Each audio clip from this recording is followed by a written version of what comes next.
All right, let's kick it off then. Welcome everyone to our webinar on the state of admissions. We're really excited to have you here. This is one of my and Eric's favorite webinars of the year to do. By way of introduction, my name is Jim Wismer. I'm the director here at Ivy Experience. For those of you who don't know us, we're a comprehensive college prep company. So we offer services in college counseling, essay and application coaching, SAT, ACT, AP, and other standardized test prep, and academic subject tutoring. We started as a small company in the Philadelphia area, but since we've worked with students in more than 40 states and over 20 countries, helping them be accepted to more than 500 different universities. Quick note for our YouTube audience, please like, subscribe, and share our content around. We do these to dispel myths and misconceptions in the college admissions space, and your help in spreading that reach is invaluable. A couple housekeeping items for those of you who are live with us tonight. One, please use the Q&A feature or the chat function in Zoom to ask questions throughout the presentation. We're going to hang around at the end and answer any and all of your questions. And then two is if you are interested in learning more about working with us, I have a little QR code here in the corner of my screen. You can book a 15-minute call with me at any point throughout the presentation to discuss your student, their situation, and how we might be able to. Without further ado, we'll jump on into the topic and start with some kind of introductions about our specific roles at Ivy Experience. You'll probably pick up on these things from what we have the most to talk about tonight. But as director of Ivy Experience, what I do is mostly counsel our families around the standardized test prep process, and I oversee our team of standardized test prep tutors. So we work with families on figuring out, should I take the SAT or the ACT? What should my tutoring plan look like? Etc. And that's the biggest hat that I wear around Ivy Experience. I also speak with most of our new families about whatever they might be interested in. Eric, do you want to talk a little bit about your small role in this thing? Sure. So that small role is that I'm one of the co-founders of the company. Our other co-founder, Karan Shah, and I, we both graduated from the University of Pennsylvania, 2009. He was doing SAT and ACT prep. I was using my writing background to work with students on college essays and applications. And the two of us were sitting together one day and we said, why aren't these two things under the same umbrella at most companies? They're always separated. Like you go in one place for one thing, one place for another. And in this way, families can really build a relationship with one team who they know and trust and feels in the trenches with them. And that was the foundation of our company. We started as a small local mom and pop shop in the greater Philadelphia area. Uh, 16 years later, more than 40 states, 20 countries, and 500 different universities worldwide. I keep joking. My company is now on the verge of being able to apply to college itself. It's so old. So, um, you know, but I think that, my role has evolved over the years. It's now mostly focused on the college counseling piece, working with students on essays and applications, but also speaking with younger families about course selection, academic planning, and extracurriculars as well, which I'm sure we'll get more to, but I'm very passionate about. And I'm really excited for tonight's conversation. So one thing for those of you who have joined us in the past, you'll often know that we have a slideshow as part of this. And Jim and I have done the state of admissions together for years. It's taken on different formats. And we just kind of looked at each other a week or two ago and we said, we just want to make this a conversation, right? We do this a lot. We actually have families who will host small groups. It'll just be like a group of mom friends who, at lunches or, in the evenings, are all on camera together and we just have a more intimate conversation. And we've been doing these a lot recently. And it's just been really nice to just freewheel a little bit and just be personal and candid. Not that we ever do anything scripted, but PowerPoints kind of lend themselves to that. And Jim and I kind of said, this would be really nice to have that vibe with all of you tonight. So that's what you're going to get is really just raw Eric and Jim talking. And, we can't see you. You can see us. Like Jim said, use the chat feature, use the Q&A feature. Yes, we're going to answer questions at the end, but we'd love tonight to be a night where we answer questions along the way too, and just make this feel like a conversation. We were really selective in the topics we have tonight, so we really have time to deep dive into them. Are we starting with AI? I think we've got to start with AI. I know you're starting this, but I have to note, Jim, and I'm going to give a public shout out to our company's director of college counseling, Alyssa Coltrane, who's not here. But she had this really great line the other day. And I said, ooh, I need to put this on a post it note so I don't forget this when I talk to Jim. Sure enough, I forgot it. I sat down at the desk, right? And the post it note was right here, right? And it's fuzzy, but it says AI, an evolution, not a revolution. And I remembered, so I need to give her a shout out, and I'll use that to let you kick this off because I think Yeah, so we'll start it off with some just information before we jump into discussion about all this, about essentially how are colleges actually using AI in their evaluations of students, right? So the kind of first category of ways that colleges are using AI are things that used to be done by an old-fashioned, unsexy computer program or Excel spreadsheet. And what I mean by that is that AI is faster at a lot of things because you don't need a human to clean up the data first. The AI can clean up the data and process the data. So things like the fact that transcripts from every different high school in the country are formatted differently are something that AI can handle a lot more gracefully than a combination of human data entry and, then a computer program script, Excel formula to write things out. So when you see a headline or a news article clipping that talks about, AI is doing automated screening of students, what they're doing is they're pulling information from their application and their transcripts, and they're giving students some kind of quantitative score in many cases. This has historically been called an academic index. It's not a new thing, right? This was always the case in holistic admissions that, universities had ways to quantify students' academic performance as shown on the application. Now AI does it, and they're not using different information than they did before. It's not a brand new concept. What they're doing is just basically cutting out steps of data entry, and the AI can just take it from a raw point to a finished product. But this is not actually a new use of AI in admissions, but it sounds really scary when you hear AI is automatically screening applicants.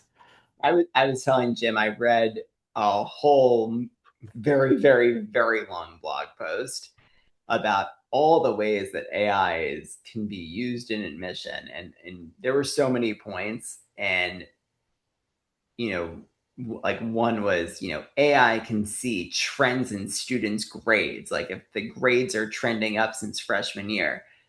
I kind of looked at Jim and I was like, yeah, and I have eyeballs. I can see that too, right? If you have a student with half A's, half B's, and then they're getting mostly A's, like, cool, they're trending up. And, my big takeaway, and I used this word the other day with you, Jim, it was just like, I read the article and it was boring, right? It's supposed to be this like trendy, groundbreaking, amazing thing. And on one hand, I walked away thinking, like, wow, this is incredibly boring.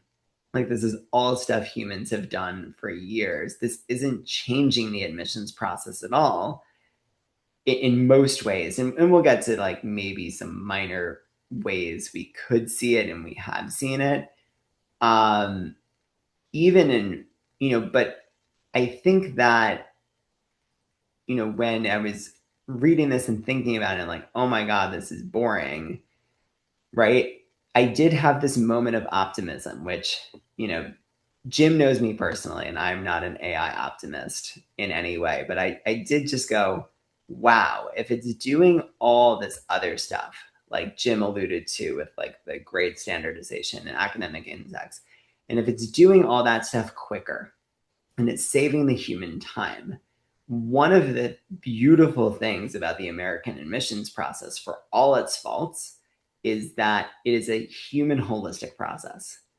And I could not help but think, wow, are we on the precipice of admissions officers actually having more time to focus on the students as human beings? And not rush as much through the activity section and the essays and the other things because, and we talk about this in a lot of other webinars. I don't want to get bogged down in it, but, especially at the competitive university, everyone has the same grades and test scores and academic rigor. So those are the parts of the application that in theory will be most distinguishing. And I had this weird moment where I was like, maybe AI is going to actually make this better, which I don't think of often. But what are Yeah, we your can hope so. I mean, efficiency is broadly speaking a good thing, right? So that means that institutions can deploy their resources of manpower and money in ways that, hopefully benefit students more in the long run. Now, to talk about one of the ways that admissions offices are using AI that does hit kind of a little closer to home and does seem to be a step change in the way these things are done, we wanted to look at the specific case of Virginia Tech. So, Virginia Tech is one of the only universities out there that is admitting that they're using AI to screen student writing. So not many universities, if they are doing it, have said so. Not that we have a strong reason to believe that everyone's doing it secretly, but they don't have to tell us, is the point. So Virginia Tech, essentially, their process for years was for two human beings to read each essay and give it a score. And then if those scores differed enough, then that essay would go to a third person for arbitration. That was their process. And basically, one of those two initial readers now is an AI. So a human and an AI score the essay. And if the human and the AI differ in their judgment, then it goes to a third person for arbitration. So what we're seeing here is still very much a human process, right? In the worst case, one human's reading it, and then, well, I shouldn't say the worst case. In one case, one human's reading it. In another case, two people are reading it. This AI is trained on their past admissions data, the scores that their admissions officers have given to student essays. So this is a change because we're seeing, not AI not doing something that a good old-fashioned computer program or Excel formula did in the past, but instead doing something that needed to be a human job a few years ago. And that I think is one of the bigger differences. And I think that the scary thing is like, what's AI reading the essay, and how is it evaluating it? And one thing that Jim and I have both read a lot about with AI and admissions, a pillar they're selling us on is the idea of that AI will have bias reduction. Um, but we all know that AI is going to carry its own biases because it's, basically built upon past results. This is what Virginia Tech, and give them credit, they've been incredibly transparent. And I think that transparency and communication is huge. We always believe that transparency and communication are pivotal in any phase of this process of reducing stress and anxiety. So a lot of respect to them there.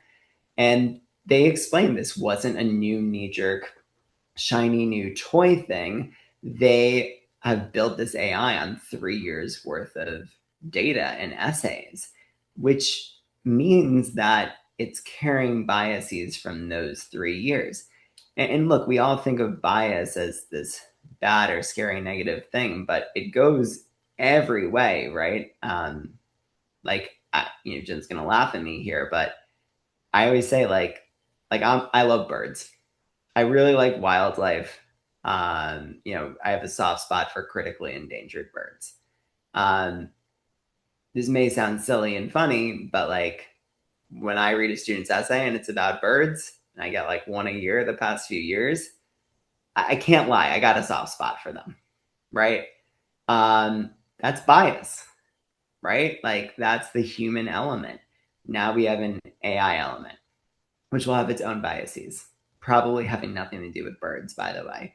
But it goes back to this idea that what we're anticipating, or at least seeing right now, is that it's a common echo and refrain throughout 16 years of this company.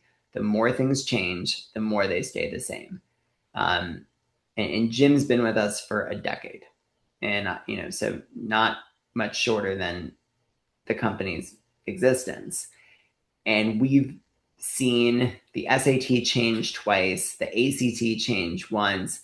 We've lived through the pandemic, test optional, going, surging, now retreating, which we're going to get to in a second.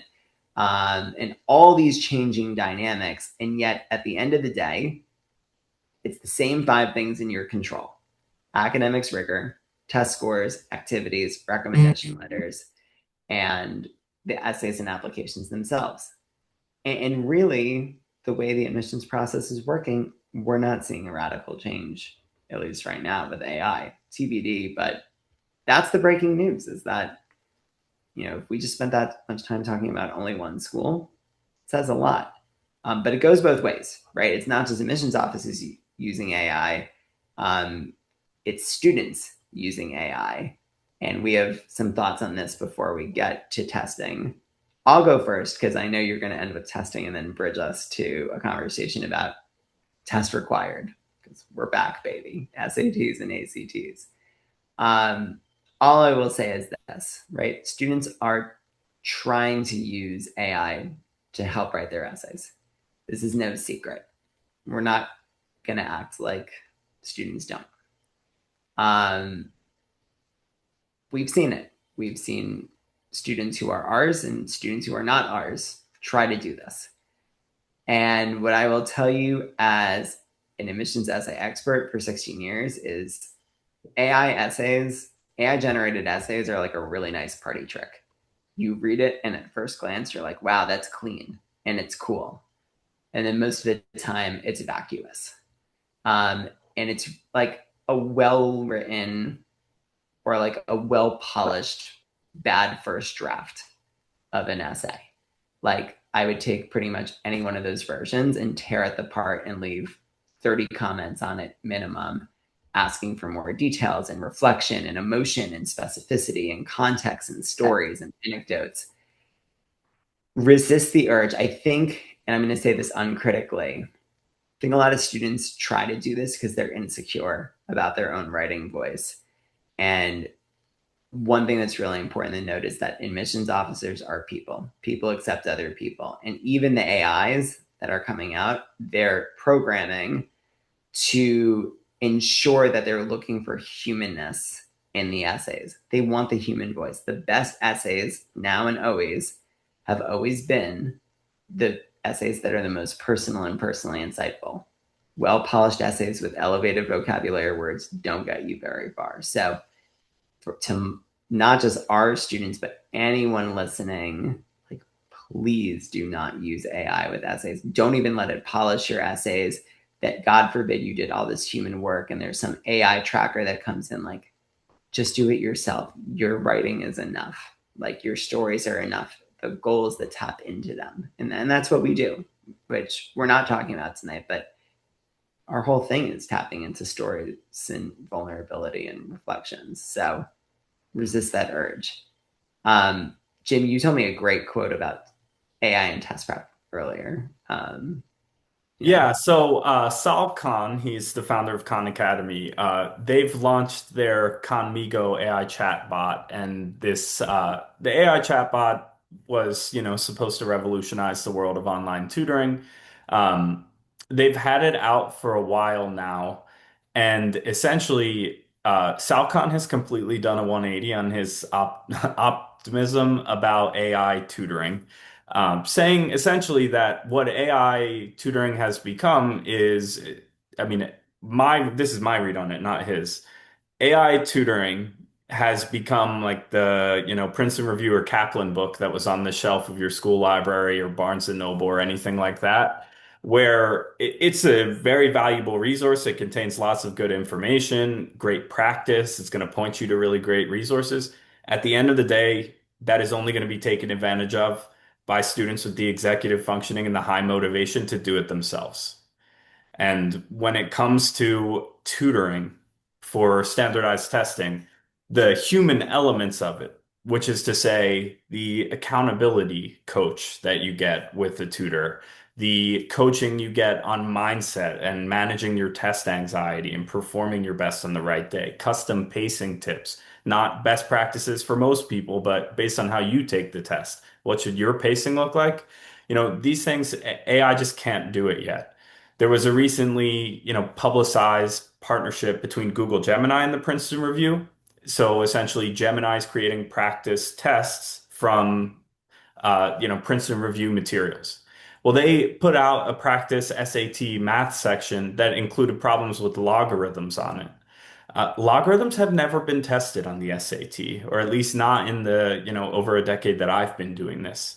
And they're one of the more advanced topics that would be on the test. So if a student really thought they were on the test, it's potentially one of the most time-consuming things you'd need to teach yourself. So students using these tools are going to be sent in the wrong direction for a long time. AI still hallucinates, right? It's not a perfect tool. Right now, I really don't trust AI first test prep.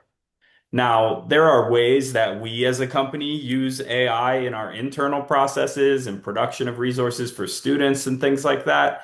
They're all going to be heavily vetted by human experts, right? And they have to be still. That's the truth. I'm on the board of the National Test Prep Association. Many of our members create online practice platforms and materials for their own students. Everyone who uses AI in content creation will tell you the same thing. It needs to be heavily vetted by human eyes. So I think the word on AI test prep right now is basically on its own, not yet. It's exciting, it's new, there's a lot to do with it, but you should really proceed with caution. And even when the tests get better, though, I think the point is well taken that you can democratize this and make test prep resources more inclusive and accessible and equitable. But humans are going to human, right? Like you can give them the Princeton review book. Who's going to read it? Who's going to do it? Who's going to be self-disciplined enough, to do that? So I agree with you. I think it's just a new iteration of, again, the more things change, the more they stay the same. Doesn't change the fact that students are not going to sit down.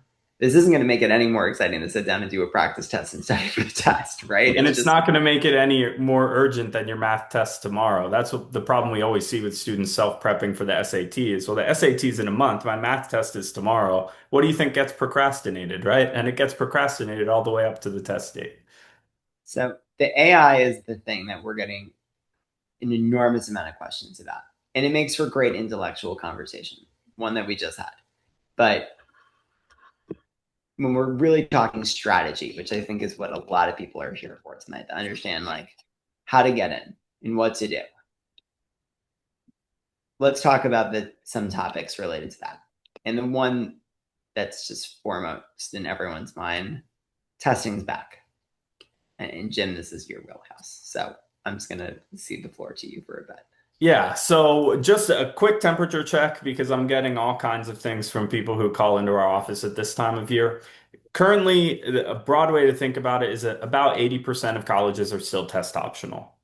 And the 20% on the ends are either test required or they don't use scores at all. The schools that don't use scores at all are pretty much just the University of California and California state system, but those are a lot of schools because California is huge.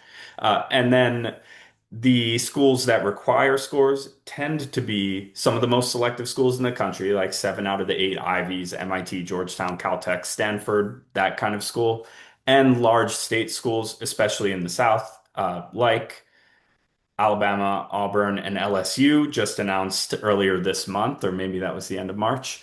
And then, University of Tennessee, Georgia, Florida, Ohio State, University of Miami. These are schools that have gone back to requiring scores. So, the question in a lot of people's mind is when will the dam break on test optional? In other words, when will we get back to a world where more schools require tests than are optional?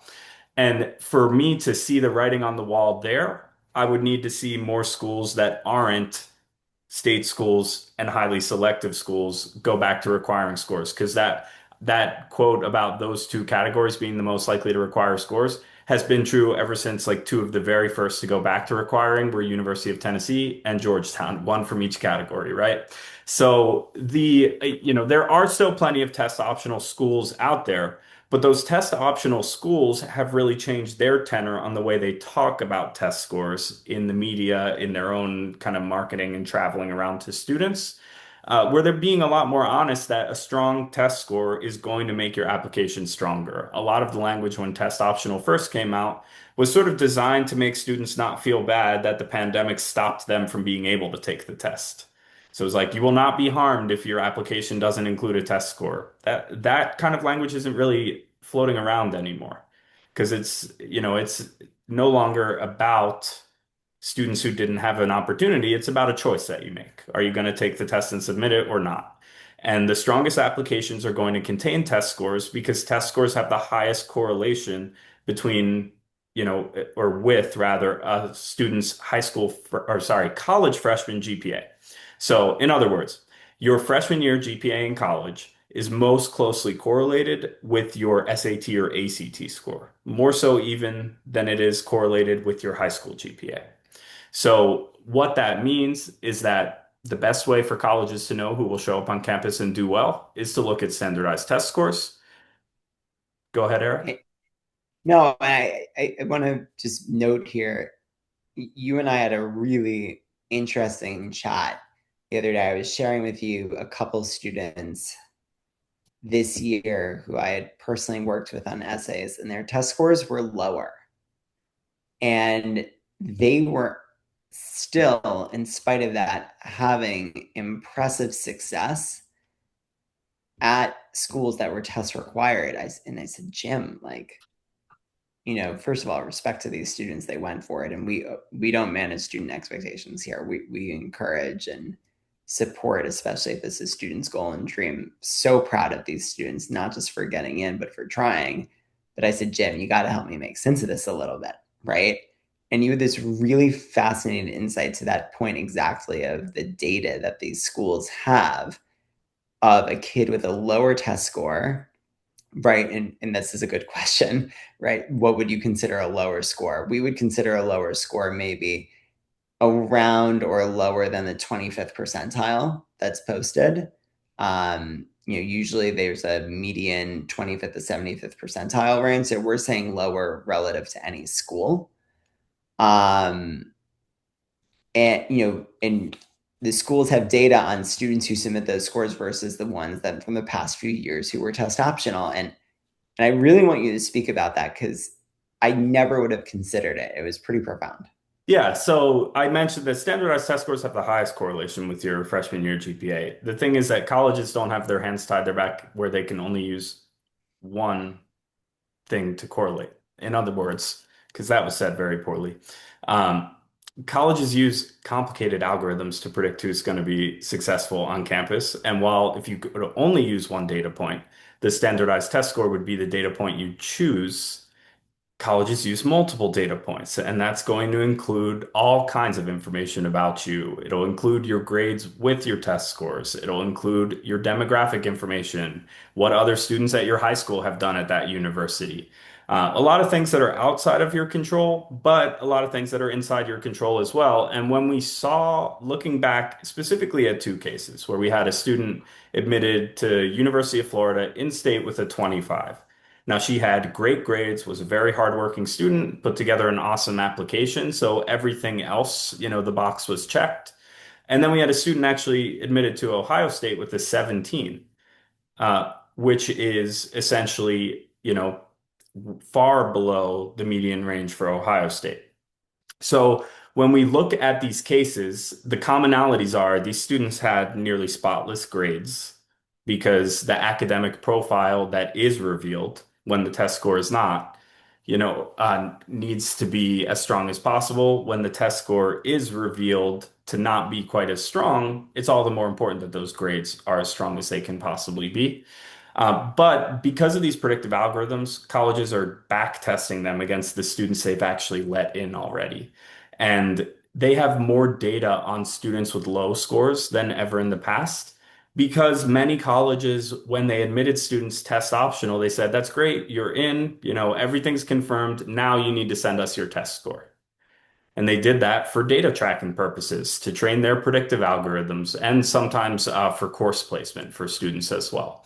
So colleges understand like kind of what on an application can speak to us that a student will be successful here when the test score isn't as strong as possible. And the thing about these middle 50% ranges, last thing I'll say before I hand it off to Eric, is that 50% of students are outside of them. Right. And that's not only on the high end. People think only people above the middle 50% are admitted. 25% of the students are admitted below the middle 50% range, and they don't all play basketball and football. Yeah, no, it's true. And I think this is where we've run into a huge tension that we want to acknowledge, where people are calling us and they're saying, we feel uneasy about the counseling we're getting from our school counselors. And I say this with all due respect to school counselors who have to wear so many hats and do so many parts of their job. But what's happened is, whether it's public or private or boarding school, no matter how elite it gets, what we have seen is a trend where counselors are advising students to not send scores that are they should be sending. And just for dramatic effect, and I think it illustrates the point. I mean, we've had cases where we have students at independent schools and boarding schools where the counselors are saying, well, you're applying to the upper echelon of school, you have a 33 or a 34 even on the ACT. We wouldn't submit that unless it's a 35 or 36, which is just, it's like, well, what is the college going to think you got if you went test optional, number one? And number two, like, I don't, Jim, can you explain this? Like, how did this become a thing? Because it's everywhere. Yeah, so I think people have the wrong idea about the goal of a standardized test score in admissions. The goal of a standardized test score is not to say, like, did student A get a higher test score than student B? They're not using them as a like kind of way to compare one student to the next, which I think is where that kind of mindset from the school counselors come from. They see the students who get in, they see the students who don't, and they think, well, the higher test scores get in. Higher test scores are correlated with a lot of other application elements being stronger as well. But I think what we see with test scores is that they are used to predict a student's likelihood of success at a college, right? And you can think of test scores more as a you must be this tall to ride the roller coaster thing than a way to excel. Especially when we're talking, and sorry that my face froze in the worst possible position. Uh, when we talk about the essentially way that colleges are evaluating scores, we're looking at, you know, a prediction of whether a student will be successful or not. And scores above a certain, benchmark are going to do that. So it's more like you must be this tall to ride the roller coaster than, you really need to hit a score that is like 20 points higher than, some arbitrary number. But this also ties in with why AP tests are suddenly more important than they've ever been. And even that feels like a misleading statement, because there was a point where they really weren't important at all when it came to evaluating a student's admission.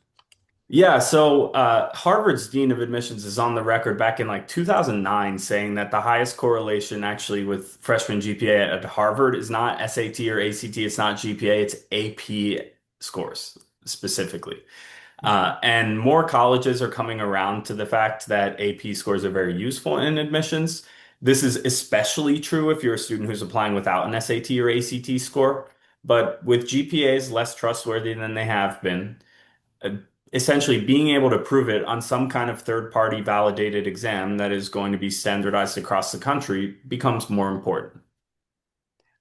I'm laughing.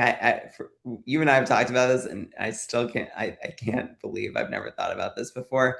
Remember how there used to be SAT subject tests a couple of years ago, and they all went away? Can you imagine if that came back? Like, I mean, Gosh, I hope not.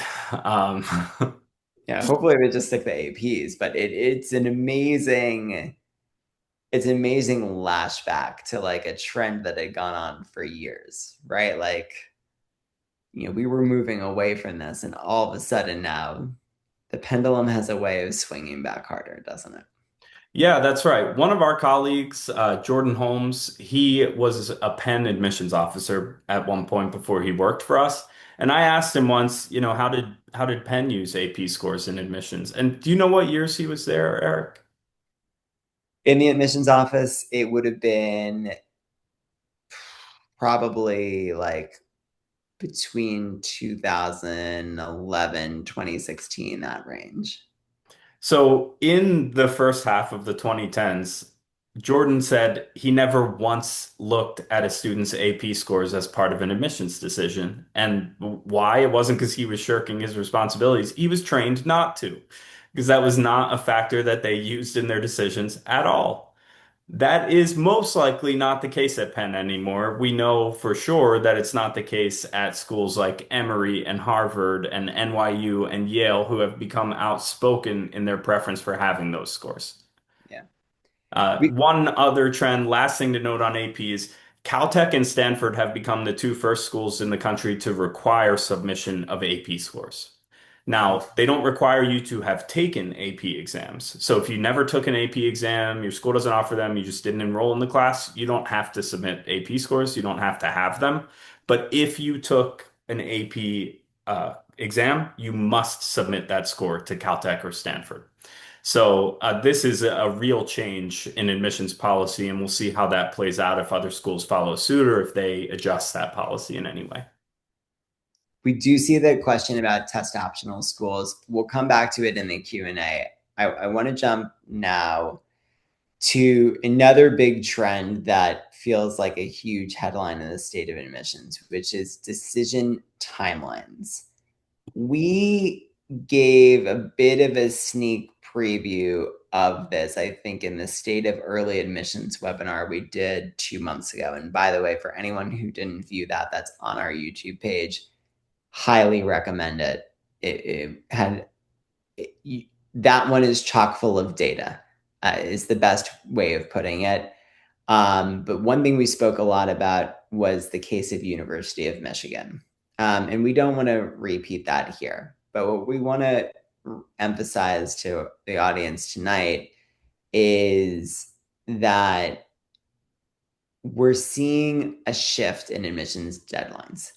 Michigan made headlines this past year, by offering early decision for the first time ever.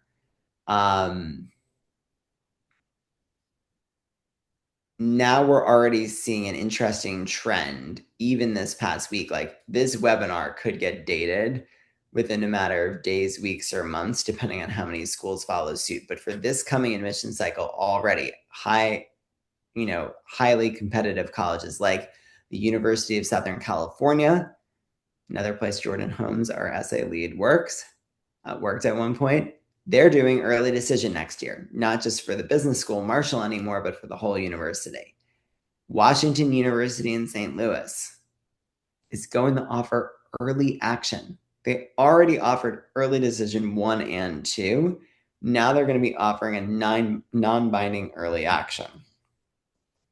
And I think, Jim, this is the most predictive measure of why this trend is happening, I think, is what we saw in March and even late February, which, of course, if you apply early action, which means you submitted an application by the end of October, you usually get a decision back sometime in December or January.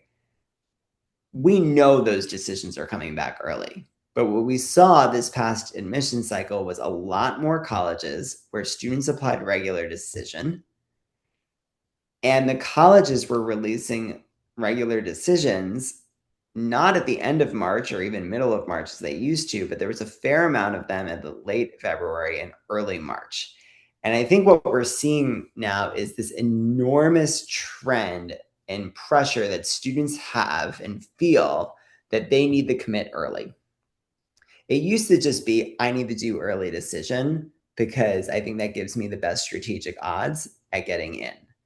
Now, what we're seeing is students applying early decision, early action, because they just want it to be over. They want it to be done. They want to post on social media. They don't want to be the last one to, make their commitment profile and their commitment graphic and have the bed party. And I think colleges are tapped into this, right? They're data machines. They know what's happening. And I think what they're seeing is, hey, look, if we show the students some love and give them a decision early, they're going to get excited and they're going to want to commit to us, and not wait it out for the other places, at the end of March. And I heard this so many times this year with students just being like, we want to be done. all my other friends have committed. Um, and what's made worse by this, and Jim, if you want to speak to this, is that we've talked before about the institutionalization of deferrals. And I'll let you explain what it means with yield and what that means. But we're now also seeing wait lists. This is not going away. We thought this was a pandemic thing. It is clearly not. We used to have like the maximum number of times a student would get waitlisted, meaning that through regular decision, the college says we can't offer you a spot. If anything becomes available in the late spring or even summer, you'll have to switch to our college if we have a spot for you. And now we have students getting waitlisted 4, 5, 6, 7 times, multiple times over.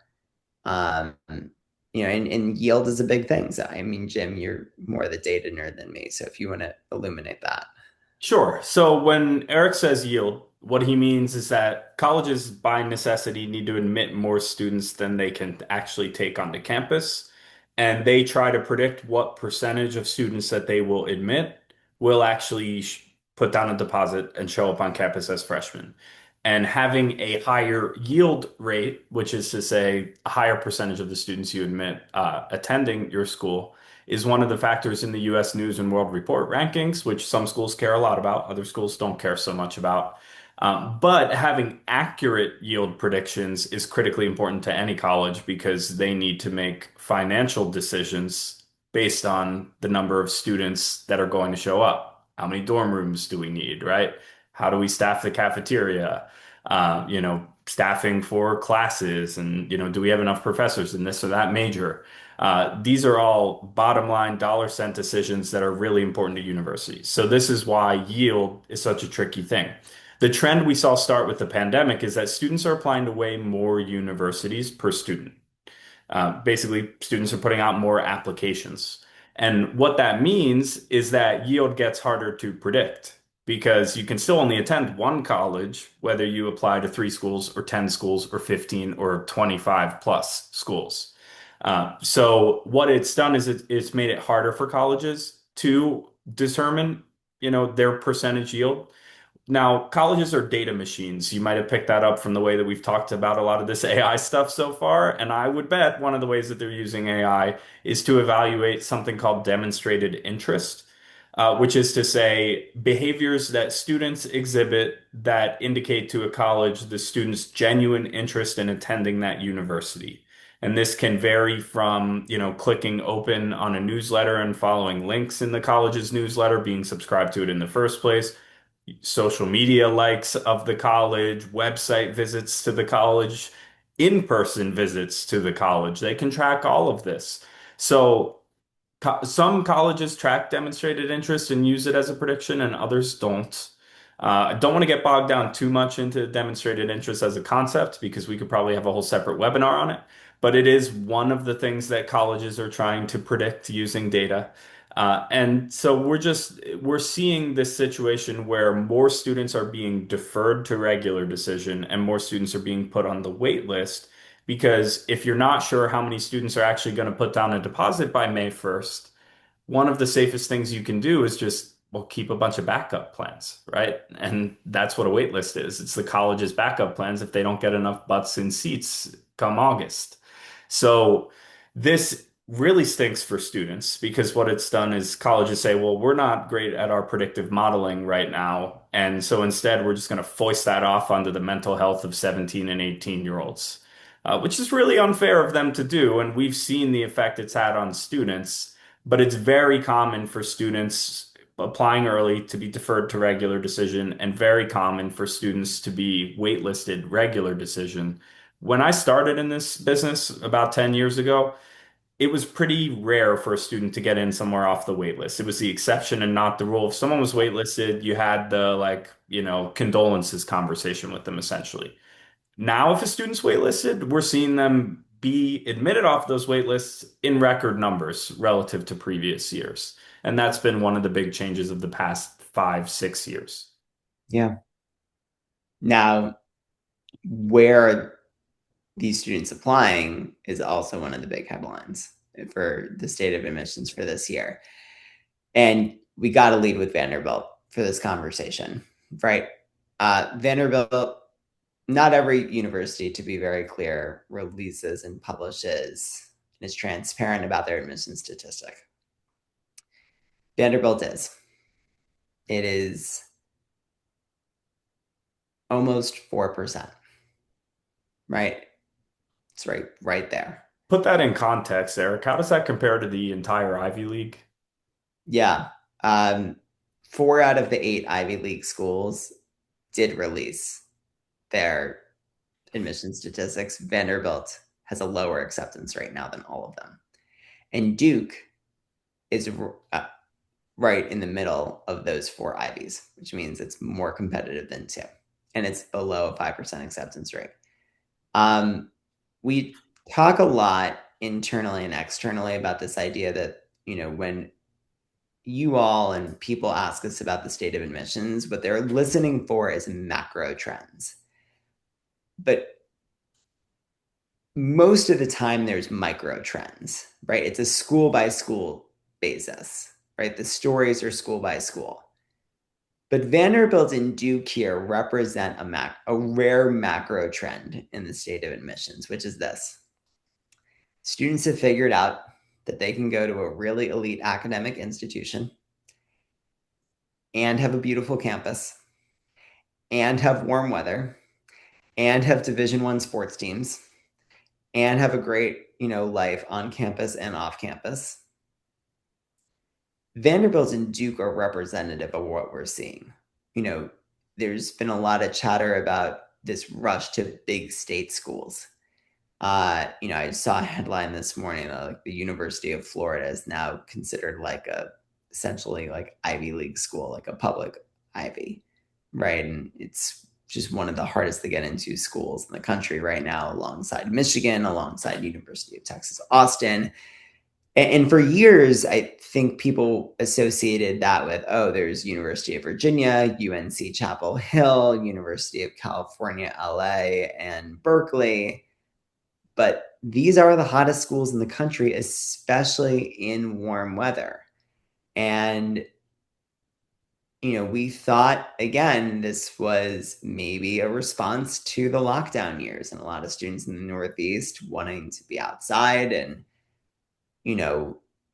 get fresh air and live a different lifestyle. But this is not going away. We internally joke, these are the TikTok schools, right? These are the schools on social media and everyone sees having a great time in a social scene. And the promise of a huge professional network is really alluring. I was, on a webinar last night, actually, Jim, where I was on a panel with other people, and there's a really like sobering, sad question, which is like, if I go to a liberal arts college, like, how do I get a job? Like, where's the professional network? And obviously, there's answers to that. That's not the point, right? It's more like, wow, that has changed, right? Like the fact that that question's even getting asked is a bit surreal and somber, because, you know, there's an amazing group of schools that students aren't applying to as much anymore. Yeah, and we always see that in times of economic anxiety, state schools tend to become, temporarily more competitive. And that's for kind of two reasons. One, for the price you pay, generally speaking, the quality to price ratio for an in-state applicant is going to be great. And then two is that network factor that, it's in the Philadelphia area. If you go to Penn State, it's pretty easy to find someone at any company you apply to who also went to Penn State or Penn or Temple or Drexel or Villanova. And those are all schools with great networks. And students pick schools more based on networks during times of economic anxiety. State schools are just typically a really strong example of that. Yeah. But the smaller overlooked schools are finding ways to claw back. And I will say that was an insight we had. And it was reflected in a few ways. And I'm just going to not tell specific stories, but I'll shout out a few schools because it was pretty cool, right? William and Mary, Richmond, Elon, Lafayette. These are schools that really I saw giving some great scholarship money. And even in a few cases, shouting out students' essays as part of the acceptance letter, really making feel students feel like their stories and their identities were seen and valued. And I just like that was exceptional. And I'd like to think that that's going to be reflected over their experiences the next 4 years for the students who choose to go there. But it's quite a way to fight back, not just releasing decisions a little bit earlier than in past years, but like really rewarding students financially, personally, academically.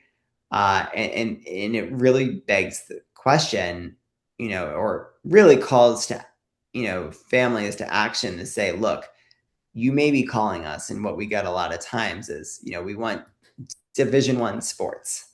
How do I start researching schools? And I joke, go to espn.com, click NCAAF, that's NCAA football, click on teams, and that lists a menu of every single Division 1 college that has football, right? And I'm like, guys, you want me to tell you some secret school? There's no secret school. This is the football schools, right? Like, this is what has football.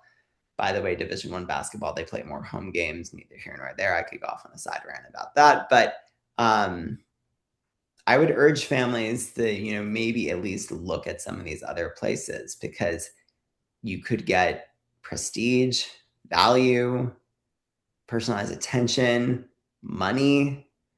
Um, there's money to be had. But just to kind of close out this conversation, Jim was talking about in times of economic, downturns, right? People go for these more in-state options. This responses from the states has been interesting. And last year we talked about Wisconsin. Uh, Nothing's bipartisan these days, but they passed a law, that was protectionist of in-state applicants, meaning that, if you were in a certain top percentage, if your high school class in the state of Wisconsin, as a Wisconsin resident, you would get automatically admitted to certain University of Wisconsin campuses, including Madison, the flagship one. And look, while they insist in their Q&A that this isn't going to impact out-of-state admissions, I'll again quote my our director, Leslie here. She kind of looked at me and she's like, I can do math. Like, of course it's going to impact it. And we're now seeing this in Florida, where we're on the precipice of that. And it's a wild time, considering Florida State, even forget University of Florida, but now even Florida State's acceptance rate has just absolutely plummeted.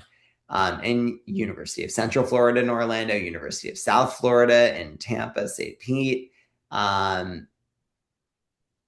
they're getting more competitive too, and they're going to be artificially more competitive. This law passes. It's going to really restrict people from outside of Florida coming to these schools. It's going to be crazy. Any more thoughts from you on the hot schools, the TikTok schools, the anything right now, Jim? Uh, the one thing I'll say is that you didn't mention them. UGA has become one of the most competitive schools in the country. I think a couple national championships recently helps that, obviously. But I did want to point out, I believe they actually have the highest average test score of any state school in the country, and they require testing. So they don't even get to like omit the bad scores like, UNC or something like that, who is test optional. So just wanted to shout that out and then we can move on. I'll give a quick shout at the UGA too. If anyone wants a really good article to understand, ways that decisions are made at colleges, University of Georgia publishes a great article annual. And at this point, it's annual, kind of explaining the way that they evaluate things. And the part that always gets me is the way they evaluate grades. And it's just a great insight if anyone wants to search for that online. It's a good one. Um, the last pillar tonight before we get to the Q&A, and there's some great questions already coming in. We encourage you guys to keep asking. We want to talk about essays, which is not something we've traditionally talked about in the state of admissions. But I alluded to this a moment ago. We're seeing colleges actually shout out essays in the acceptance letters more than ever before. By the way, not just at mid-tier schools. There's a beautiful one from Rice University, which is, about a 7 to 8% acceptance rate, where they shouted out a student's essay, in the acceptance letter. And what's interesting about the essay dynamic right now is it's still the same as it's always been, but we're seeing some shifts in the prompts. Um, One of them, and this is growing, and we'll see how much more it grows this year, but really one of the fastest increasing prompts is actually about joy. And I want to take a moment to talk about that. And bear with me here, because it's at first going to sound like we're just being holistic and feel good, but this is cold hard strategy, guys. Um, it is not a coincidence that colleges and some of the top universities, in fact, a lot of the tippy top universities are the ones that are adding this joy prompt, are saying, what do you do for joy? And I will tell you, and every one of our coaches agrees on this point, this is the prompt that is giving students the most amount of trouble right now. Students are really struggling to say what they do in their life that makes them happy or brings them pure joy. They'll look at us and say, well, debate club or robotics or bio club. And I'm like, that's an activity essay. Like, what gets you up in the morning, right? What, moves your soul? And look, this has been tough. Back in 2018, I did a TEDx talk on activities and this idea of better person, better applicant, that I'm really fortunate that our whole team has just embraced wholeheartedly. And, it's the way that we guide students when we talk about activities. Uh, for any of you, especially with younger students, 8th, ninth, and 10th graders, the impact of guiding your students towards activities and living a life that's actually filled with authentic joy, and then taking those things that bring your student joy and they connect to meaning and impact and purpose. That's the foundation, not just of a great resume or a great college essay, but like a really great person. And this is an important trend to recognize, because what we're seeing now more than ever is more students with straight A's, more students with top test scores.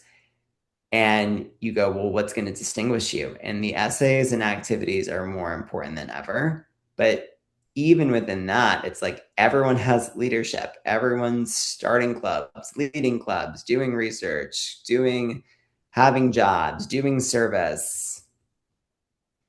Your character and your identity are big distinguishing factors.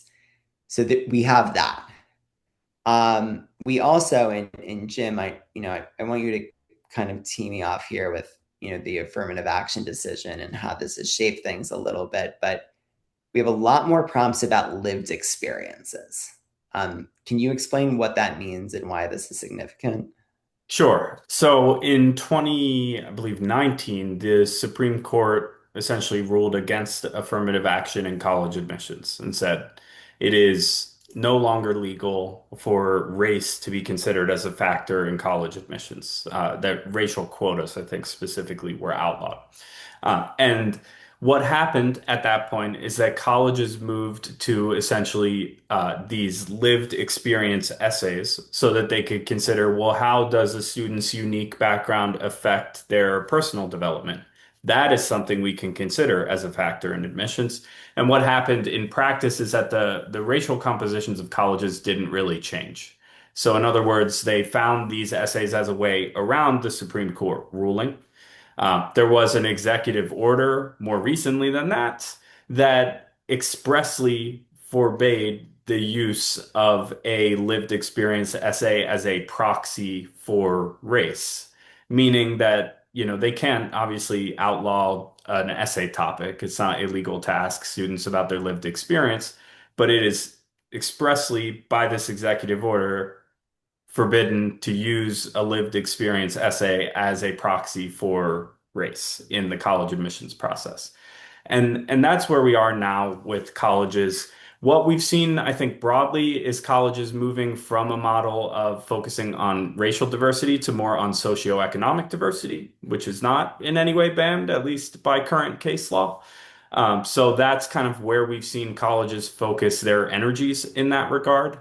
But that's the trend with the essay prompts. And I think, if you had asked us 2 years ago, what's the essay prompt that's on the rise, it would have been those lived experience essays. Now there are still plenty of them around, but they're not growing as quickly, I think, as they were. Yeah, at this point, like the headlines were like the University of Virginia got rid of theirs this past year.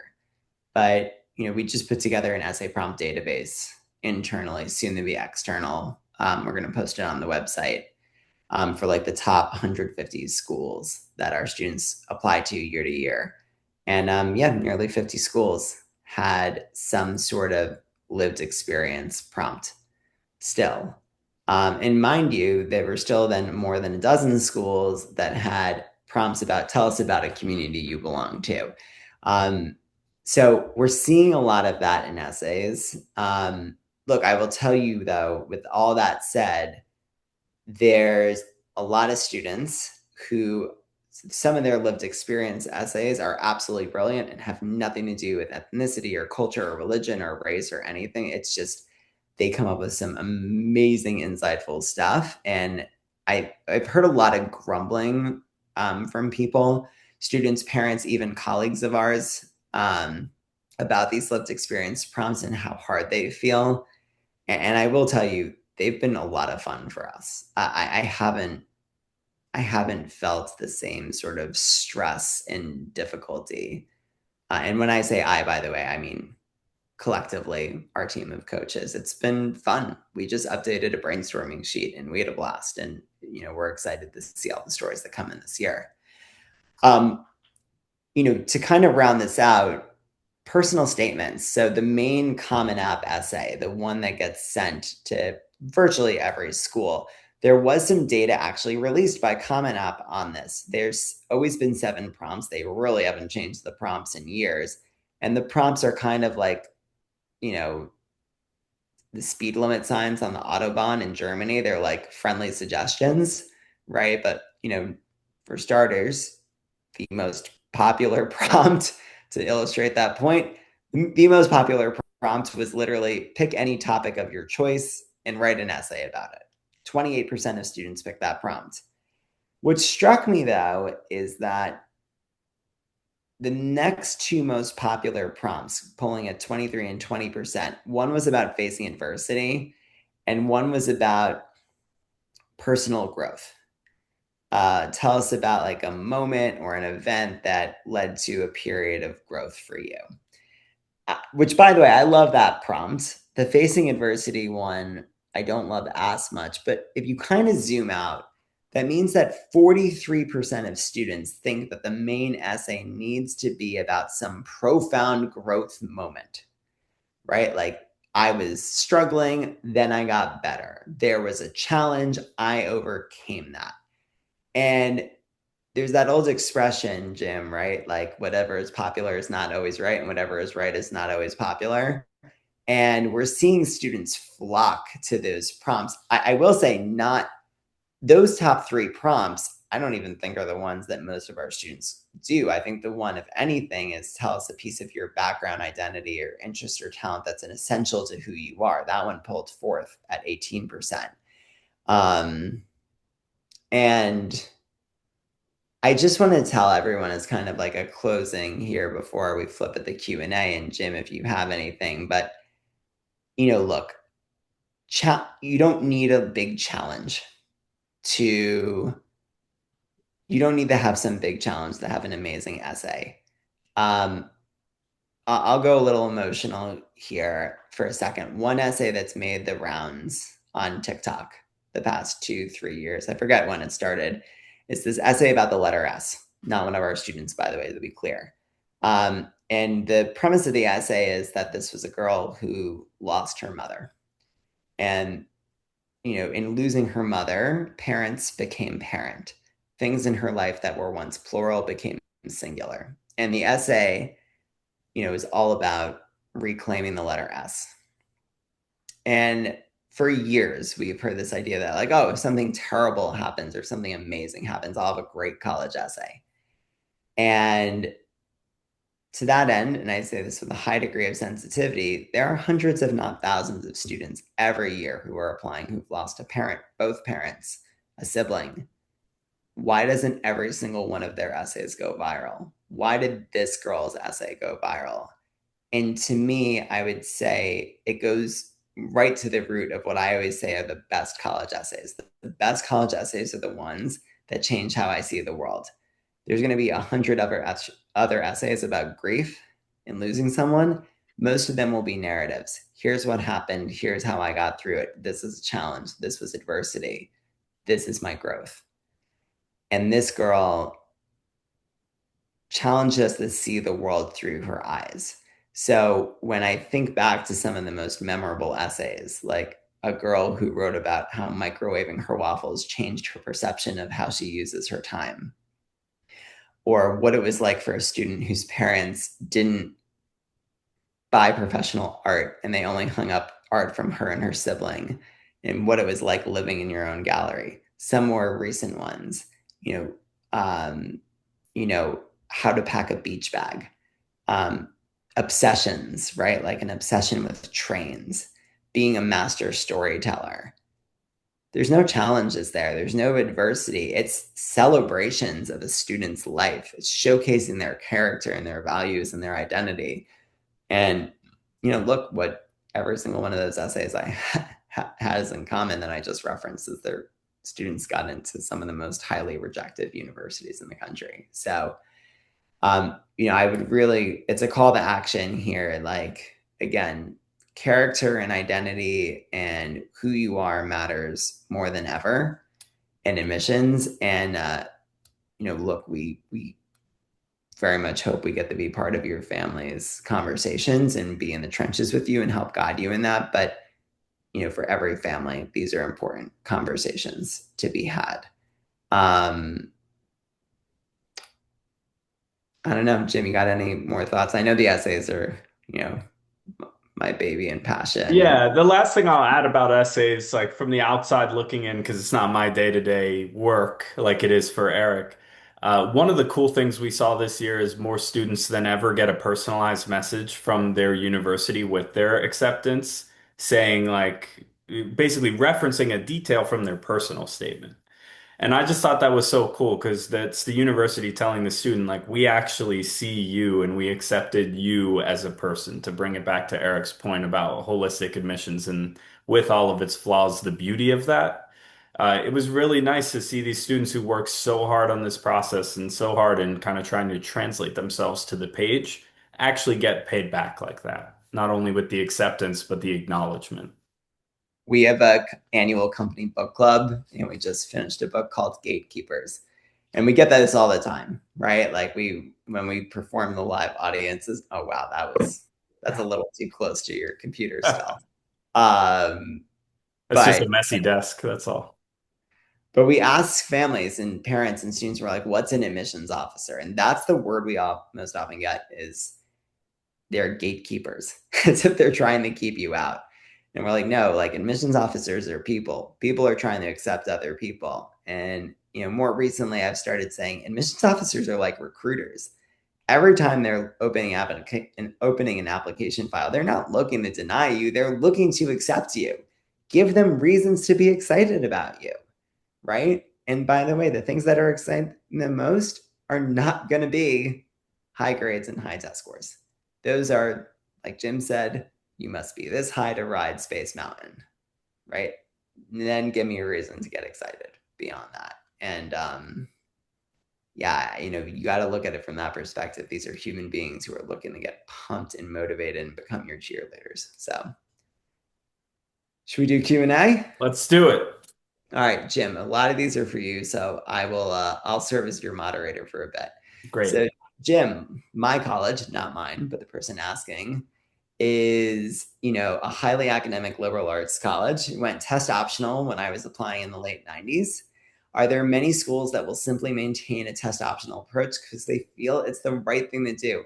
I was trained years ago that never say good question because it implies other questions are bad. But I have to say, this is a new question. I love it hearing it being asked in this way. It's very cool.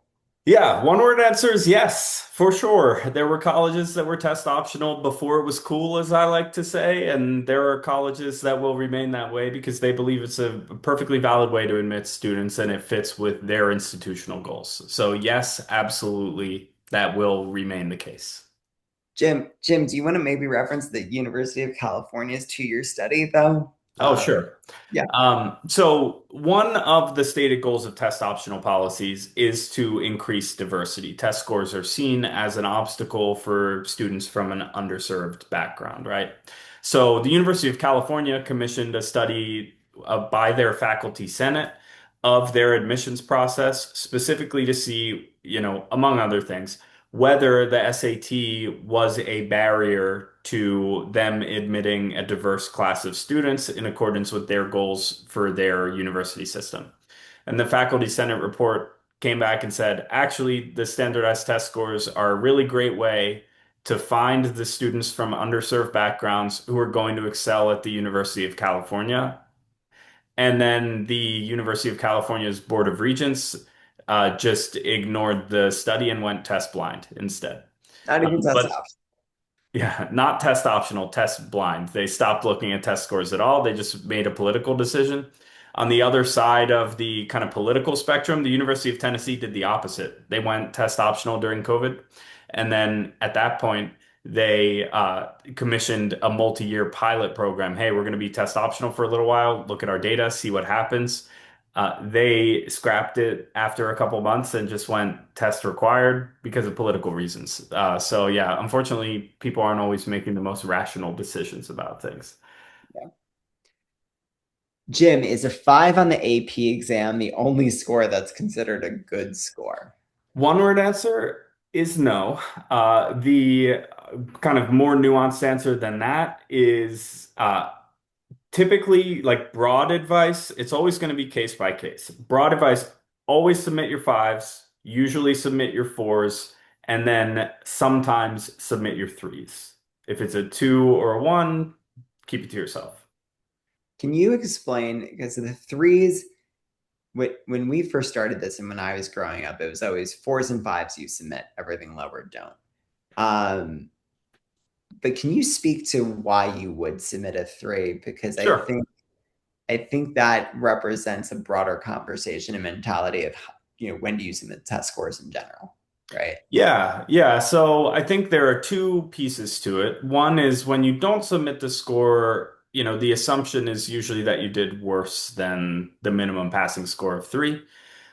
Two is, I think one of the easiest ways to see this is like if that college grants course credit for a three in that exam, then submit the three because you've just said, I passed your intro level course as a high schooler, right?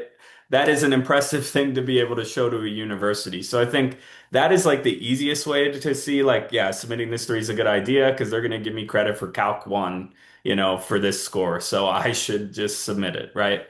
But yeah, broadly speaking, I think, and this goes to a later question about kind of how do you decide when to submit an SAT score or not when it's test optional. We talked about that middle 50% of scores. If you're at or above the 25th percentile, the low end of that range, typically we recommend submitting it because it means you're not going to, basically, they're not assuming that the score is within their middle 50% when you choose to withhold it. So a lot of people use the median as a benchmark there, and that doesn't really make sense to me because being in that middle range is still going to be helpful to you. Then there are schools where the median range is so high that a score actually lower than that range can still be good. In other words, a school, University of Georgia, their 25th percentile SAT scores of 1500. You're still, if they were test optional, you would still be better off submitting a 1450 than withholding it. Jim, can you explain SAT or ACT super scores and what they are? Sure. So super scoring is when you take the test multiple times and you can use your highest section scores from multiple test states. So this policy is college by college. Now, most of the schools that our students are most interested in do super score, but you do have to check individually for whether a specific college does. I like to use a Pennsylvania example. Our two flagship state schools, Pitt and Penn State. Pitt super scores, Penn State doesn't. So not even two flagship state schools in the same state can agree on a policy here. Yeah. Um, This is a longer question. Can AI predict if the college promise of a 4-year degree will happen after places like Princeton announce severe cuts after using endowment for operating expenses and cutting 9 or so majors? Other places where Rider were put on financial probation and now reinstated, and there are many sudden mergers like Cabrini and Rosemount merged with Villanova. Can parents buy a college bond that guarantees via money for a degree remaining to have protection against those failed promises to stay in business? Good question. I have lots of answers here. I'm going to address the broader point first, which is smaller private colleges are having a rough time. And especially the ones that would be considered less popular, less desirable, or less competitive. And so that's why you see the Cabrinis and Rosemonts of the world being swallowed up by a school like Villanova, which has, nationwide appeal because of basketball and a big network and all of that, right? So that trend is going to continue because of something called the demographic cliff. We've mentioned this in a few state of admissions presentations. But basically, this spring is going to be the first spring that fewer American high school students graduated than the previous year due to birth rates. And that means that there are just fewer students to go to college, and colleges have been expanding. It's a situation where it's going to be, rich get richer. Harvard's going to fill up every year. Your big flagship state schools are going to fill up every year. They're not going to suffer for students, right? And that's the thing that Jim and I have argued about. And quite frankly, it's like when we knew this cliff was coming, everyone was anticipating, that the applications would fall kind of in line with the birth rates. And that hasn't been the case. The number of applications submitted has actually outpaced the not decrease, increase of applicants. So more students are applying, and more than that, of the students who are applying, there are more applications submitted than ever before. Um, you know, and the idea that the rich get richer. Look, those increased applications are not getting spread equally, right? It's a lot to the same places. Um, Yeah, I think at the end of the day, the haves are going to keep having, and the have-nots, unfortunately, we're going to start to see merge. One other thing I will say is that, I knew someone who went to Cabrini at the time that Cabrini closed and merged with Villanova. They were all given paths to a Villanova degree. So you're not like up a creek without a paddle. Usually in these cases, typically the universities figure out an agreement with one another to make sure that the students aren't left out high and dry. yeah. When you look at college SAT average scores, they seem very high since parents graduated. So are the kids that much smarter, or just high SAT scores being submitted that are higher versus those not submitted? Yeah, one of my favorite questions for right now. So broadly speaking, they adjusted the curve of the SAT in the 90s, and scores now are about 100 points higher than they were in the past. That's the short answer. I won't get more technical than that because I think that was what people were looking for. But parents add about 100 points to your score, and that's what you'd expect to get now. The increased competition at these flagship schools is another big thing. The percentage of American high school students that actually apply to college, right, and go to college is higher now than it was when you were applying to college. That makes it more competitive. It's like why the big schools usually have better football teams, like high schools, I mean. The more students you have, the more great athletes you have, right? So the more people who apply to college, the more excellent test takers there are. So there's a little bit of that going on too. Yeah. What do you think of the rule if the SAT is in higher percentile submit? So this, I think, was the question about choosing when to submit test optional that we already addressed. Okay. If a student does not submit an SAT or ACT, does that always impact merit scholarship awards? Good question. No, it does not always impact merit scholarship awards. It can impact merit scholarship awards. Many merit scholarships require test scores to be submitted, and that's even the case at universities that are test optional. So, an example I like to use, Pomona College in Washington, very test optional, small liberal arts school. We're talking fewer than 30% of their enrolled students submitted test scores. Their best scholarship requires test scores. So, you will see admissions or merit-based aid linked to test scores, but it's not a strict requirement, and you can find ways to it without test scores. It's just harder. Yeah. Do college admissions folks actually tell you they read the essays? We hear many don't read them. Um, I, the question was submitted anonymously. I'd say reach out to us.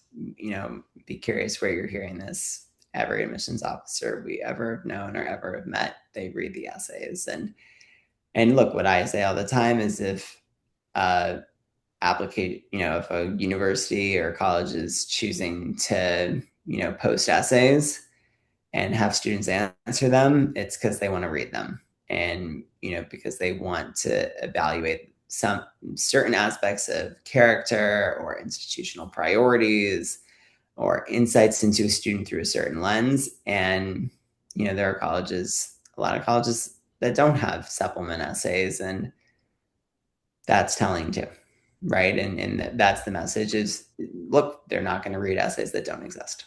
Yeah, So I'll add one little cherry on top of that, which is, we speak with a fair amount of college admissions officers in our line of work.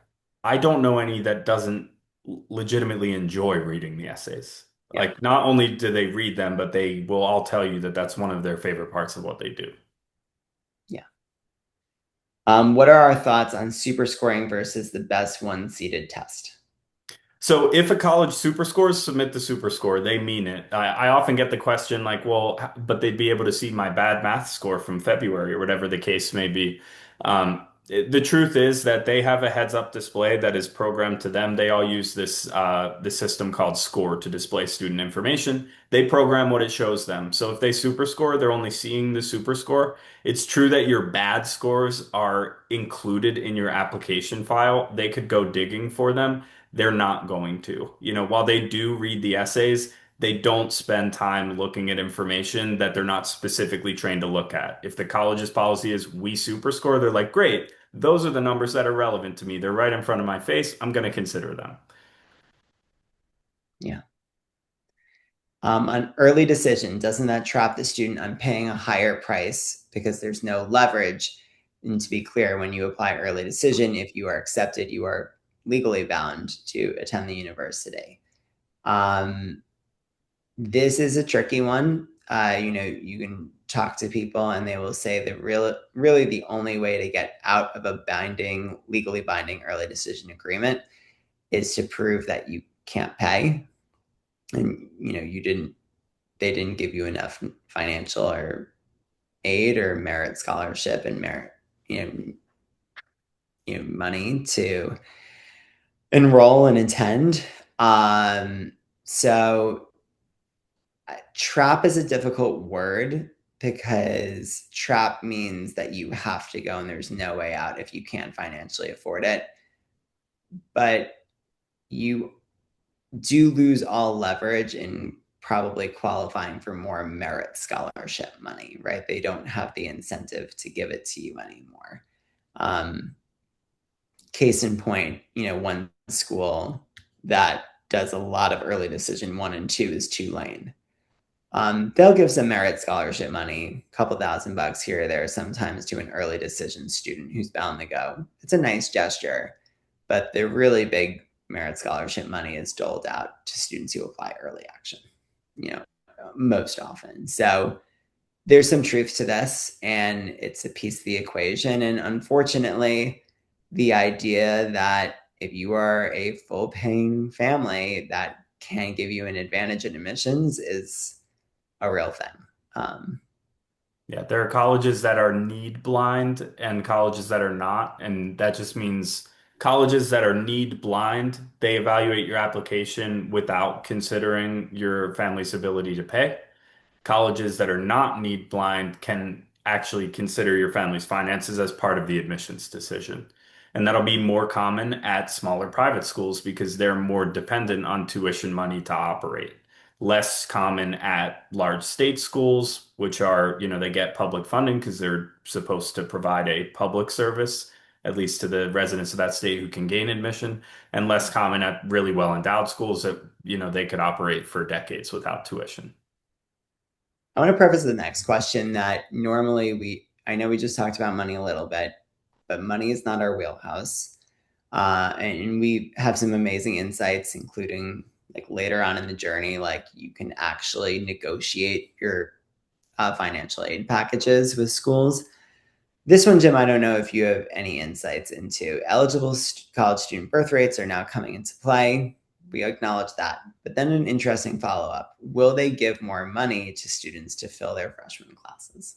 This is again going to be a tale of the haves and have-nots. The Ivy League, everyone, who's competitive year over year in D1 football, these colleges have no incentive to try to get students to come. They will fill up. There will be no problem, right? There will be colleges that, are going to have to incentivize students harder as they're struggling to keep butts in seats. And those are some of the colleges that Eric named that we saw students overperform in. We saw students overperform at those schools, not only in admissions, but also in gaining merit scholarships. They're going to be generally smaller private schools. How important is what the student does the summer before senior year? Um, I think it's important, but it's not make or break. Is the best way I can answer that. We get a lot of families who reach out to us second half of junior year and they say, we need to add activities for the application. And I'm like, well, admissions officers are people, and people can call BS pretty easily. And if you load up your resume with a bunch of things that didn't start till junior year or the summer after junior year, they're going to see it's pretty transparent that this is just for college at the end of the day. And it's not authentic and real, that you're doing things transactionally.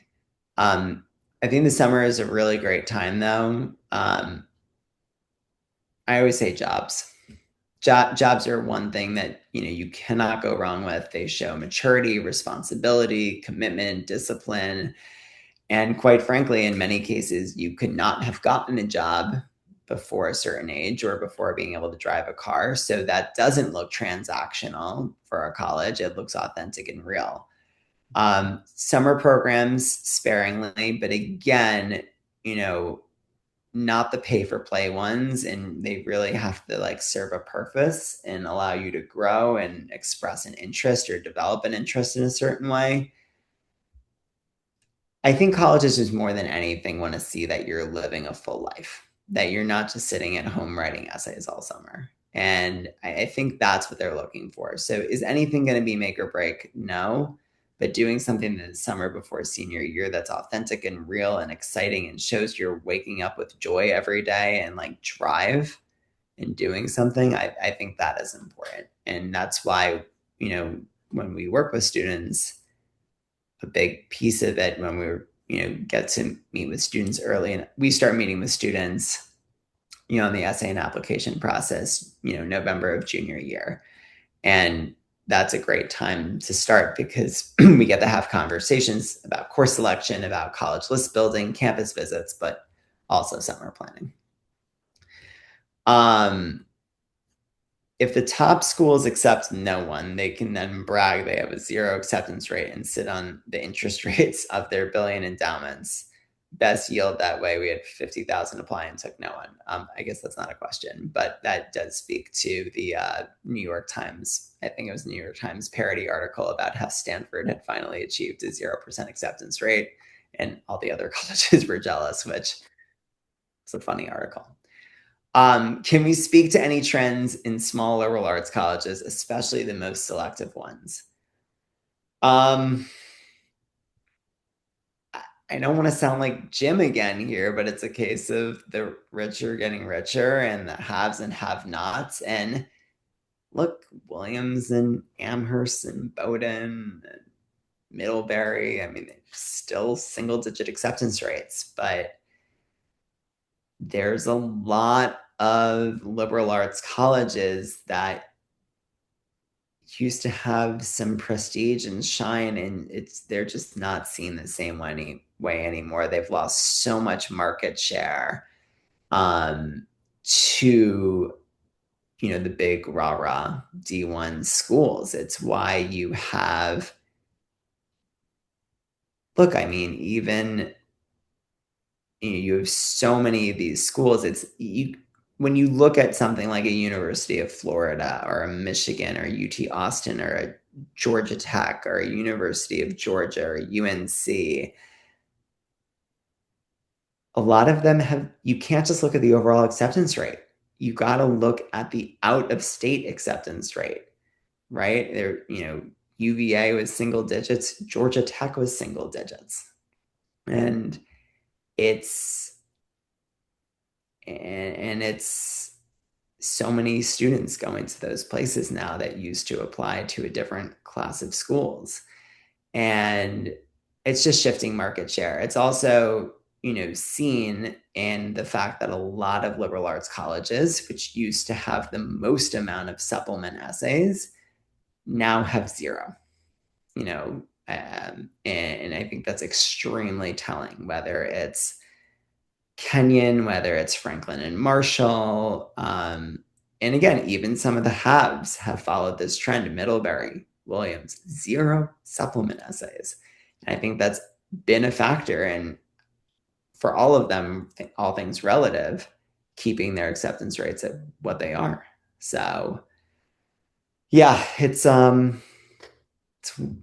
wild times, but this isn't new. And we oftentimes talk about COVID didn't change things, but it accelerated things, and it certainly accelerated this trend with liberal arts schools. um, how much research do we need to do about a school's financial standing, how stable the school is financially, and whether entire majors will disappear under financial distress? That's a tough one. I mean, everyone has different comfort zones here, but it's not even if a school you're suspecting may have financial trouble, you're never going to know which department they're going to cut or team or program. So, Yeah, and I would say like if you're interested in, what I kind of jokingly refer to as the brand name colleges, then don't worry about it, because those schools are going to be fine. If what you're interested in are schools that play sports on TV regularly and some of the most competitive academic schools in the country, they're going to make it. If you're considering some, schools like Kenyon and Franklin and Marshall, small liberal arts schools that are very small private schools, tuition dependent for their operating expenses, then it could behoove you to do some digging. I I do want to acknowledge though, Jim, because there was that earlier question about Princeton going into their own endowment and cutting certain programs, and I think that's just a case. I don't know if it's the same person asking or not, but even the Princetons of the world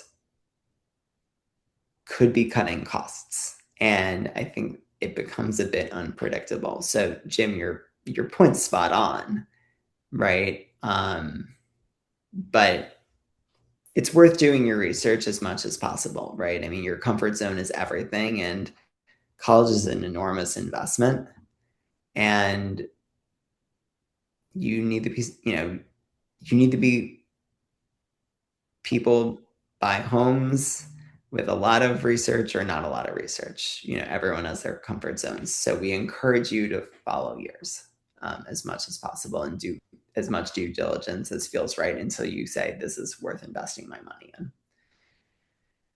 Um, these last two questions I do want to acknowledge because we've gone a long time, and we really appreciate everyone who stuck around.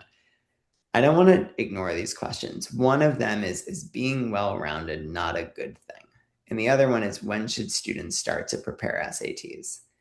I do just want to acknowledge that we do a lot of webinars on these two topics that could go for an hour alone.